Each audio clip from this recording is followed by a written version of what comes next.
libres ou nous mourrons en essayant de l'être. Le plus absurde des films d'évasion. Chicken Run, le premier long métrage d'animation du studio Aardman, a marqué l'année 2000 ainsi que la stop motion. Avec ses personnages de poules élevés dans une ferme aux allures de prison, Chicken Run revisite le genre du film d'évasion sous un angle complètement inédit. Découvrons alors comment ont été créés Ginger et ses amis pour aboutir à ce chef-d'œuvre de la stop motion.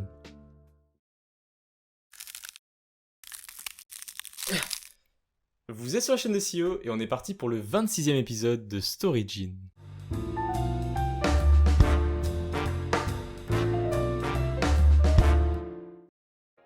Retour à une époque où l'animation au cinéma battait encore de l'aile.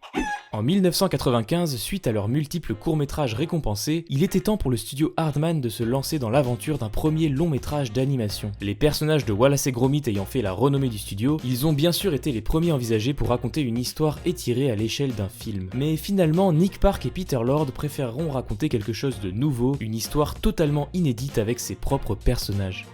Disney, prenez-en de la graine. C'est donc en feuilletant son carnet de dessin à la recherche d'une idée originale que Nick Park tombera sur un croquis en particulier, un poulet essayant de creuser sous un grillage pour s'échapper. Aussi simple que ça, une idée était née. Pourquoi ne pas faire un film d'évasion avec des poulets ? En entendant ce pitch pour la première fois, Peter Lord était complètement angoissé. Des corps tout ronds couverts de plumes et le tout tenant sur des fines jambes, c'était l'extrême opposé de ce qui est simple à faire en animation. D'autant plus en stop motion où le poids et l'équilibre d'un corps peuvent vite devenir des contraintes. Mais force est de constater, en pitchant les différentes idées de scénario qu'ils avaient en stock à leurs collègues, celui qui faisait rire à chaque fois c'était bien le scénario avec les poulets. Mais maintenant, est-ce que cette simple idée allait suffire à convaincre les producteurs de DreamWorks, à savoir Steve Jobs et Jeffrey Katzenberg, à financer le premier film du studio Aardman ? On parle de poulets qui s'évadent quand même. Bien sûr que ça suffit. Validé par un peu tout le monde, le projet Chicken Run entre en production en janvier 1998. À la base prévu pour n'être qu'une parodie de La Grande Évasion, un film de 1963, les réalisateurs changeront d'avis et ils chercheront à proposer un peu plus que juste des blagues potaches. En développant le scénario, les thématiques principales de l'espoir et de la liberté s'imposeront assez vite. Le scénario connaîtra toutefois certains remaniements dont le principal portant sur la ferme des Tweedies. Dans une ancienne version, on découvrait d'abord les poules dans une jolie ferme où elles étaient traitées avec soin. Par une péripétie, elles finissaient par s'égarer et se retrouver ensuite envoyées dans la terrible ferme des Tweedies, conçue exprès pour les poules ayant eu un mauvais comportement. Cette mise en contexte sera finalement changée pour qu'on soit dès le début du film immergé dans cette sombre ferme au décor carcéraux. Carey Kirkpatrick rejoint le projet en tant que scénariste pour mettre en place l'ultime version du scénario et ajouter certains détails. C'est lui qui apportera notamment l'idée de faire de Rocky un américain. Cet élément de séparation culturelle entre Ginger, qui elle est anglaise, et Rocky permettra de rendre volontairement leur relation plus conflictuelle. Bon, l'histoire est en place, il faut maintenant créer et animer tout cet univers avec la méthode chère au studio Aardman, la stop motion. Alors, qu'est-ce que c'est quoi la stop motion ?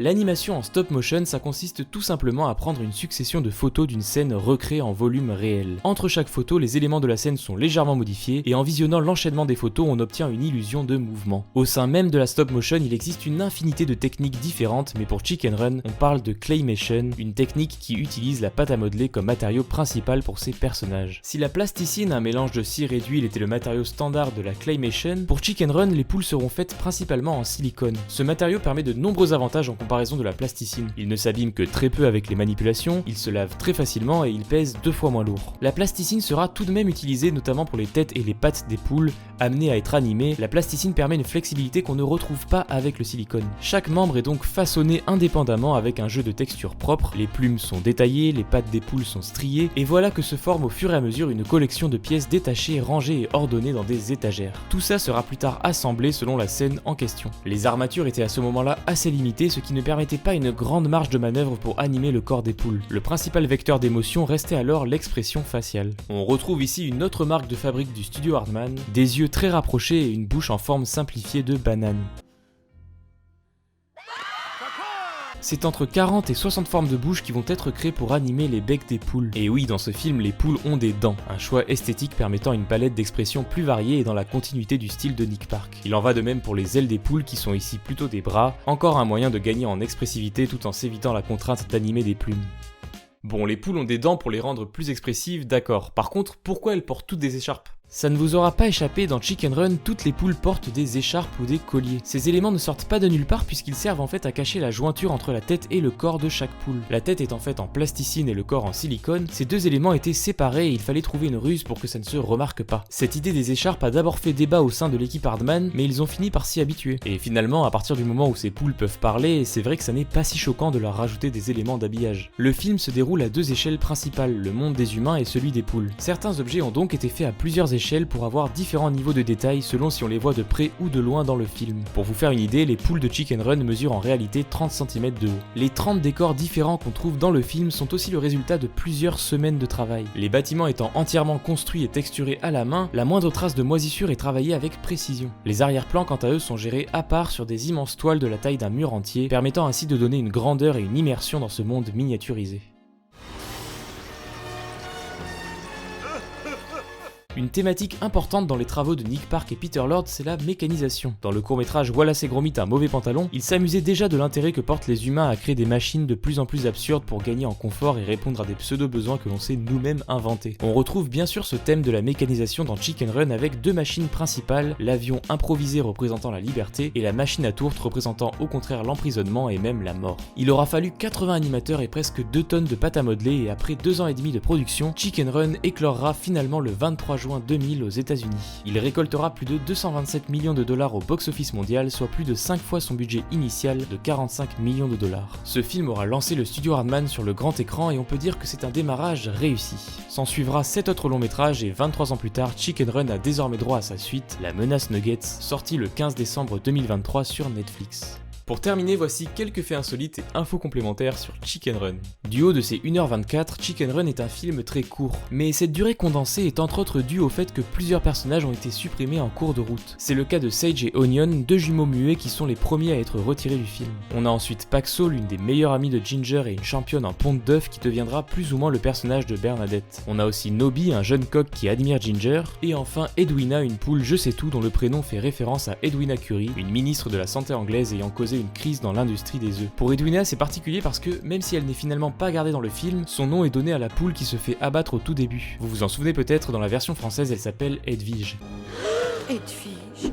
À l'image de la machine à tourte de la mère Tweedy, la production de Chicken Run s'est un peu apparentée à du travail à la chaîne. Les modeleurs devaient fabriquer des poules en continu et avec tous les éléments que cela demande, ça n'est pas une petite tâche du tout. Ils produisaient alors entre 3 et 4 poules par semaine en suivant 4 gabarits différents pour les poules servant uniquement de figurants. Sachant qu'on retrouve au total 78 poules figurantes dans Chicken Run, il y avait de quoi occuper les modeleurs. Du côté de l'animation, l'avancement du film s'est fait à raison d'1 minute par semaine. Un animateur ne délivrait au maximum que 4 secondes d'animation par jour, ce qui représente déjà 80 images avec potentiellement des dizaines de personnages à déplacer à chaque fois. Le film étant tourné en 20 images par seconde, pour arriver à sa durée d'1h24, ça représente au total 100 800 photos. Suite au succès de Chicken Run, en 2001, plusieurs membres de l'Académie des Oscars ont été déçus de ne pas voir le film atteindre le rang des nommés. Cet événement va conduire l'Académie à créer l'année d'après une nouvelle récompense réservée aux films d'animation pour pouvoir permettre à cette branche du cinéma d'être un peu plus mise en valeur. En clair, c'est grâce à Chicken Run qu'il existe aujourd'hui un Oscar du meilleur film d'animation. Et c'est sur ce dernier fait que s'achève ce Storygen. J'espère qu'il vous a plu, ça faisait longtemps qu'il fallait que je parle de stop motion dans ce format et avec la sortie de la suite de Chicken Run, c'était le meilleur timing possible pour mettre en avant ce petit film bien sympa. Vous pouvez à votre tour suggérer en commentaire les prochains personnages ou œuvres à aborder dans ce format. Si vous aimez l'animation, vous êtes au bon endroit, vous pouvez vous abonner à cette chaîne et me suivre aussi sur mes réseaux. Je vous souhaite de bonnes fêtes de fin d'année et on se retrouve d'ici le 8 janvier normalement pour la prochaine vidéo. Sur ce, c'était CEO, ciao, à la prochaine.